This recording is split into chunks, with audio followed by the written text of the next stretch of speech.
بسم اللہ الرحمن الرحیم۔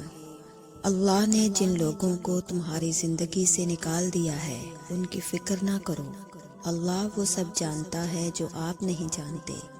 اللہ کی رضا میں راضی رہنا سیکھو، بہتر نہیں بہترین ملے گا۔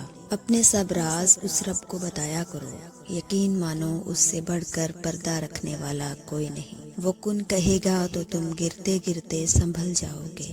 اللہ پر یقین کرنے سے تو وہ بھی مل جاتا ہے جو آپ نے کبھی مانگا ہی نہیں، تو یقین رکھو اس پر، وہ بھی جلد مل جائے گا جو آپ کب سے رو رو کر مانگ رہے ہو۔ اللہ دیکھتا ہے جب تم سجدوں میں تڑپتے ہو، جب تم دعا کے لیے ہاتھ اٹھا کر خاموش ہو جاتے ہو۔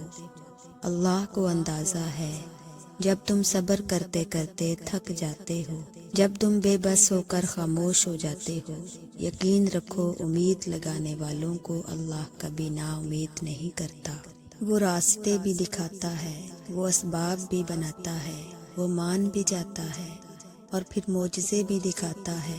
بس ناممکنات لمحوں میں بھی دعا مانگتے رہیں، کیونکہ یقین رکھنے والوں کو وہ کبھی خالی ہاتھ واپس نہیں موڑتا۔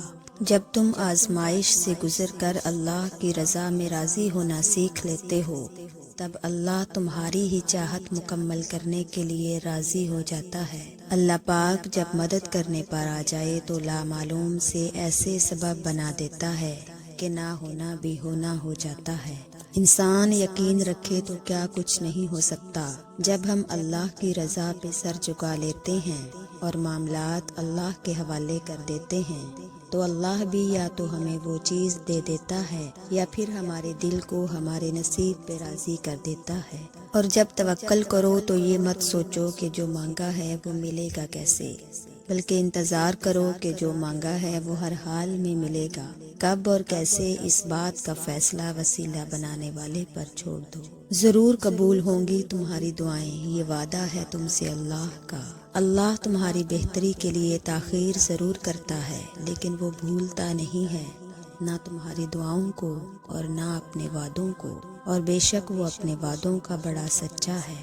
دیکھنا ایک دن تم شکر کے سجدے میں ہوں گے اور آنسوؤں سے تمہارا چہرہ اور جائے نماز بھیگ چکی ہوگی، اور تمہیں سمجھ نہیں آئے گا کہ کس طرح اللہ کا شکر ادا کروں۔ یا اللہ ہمارے معاملات میں آسانیاں پیدا فرما، آمین۔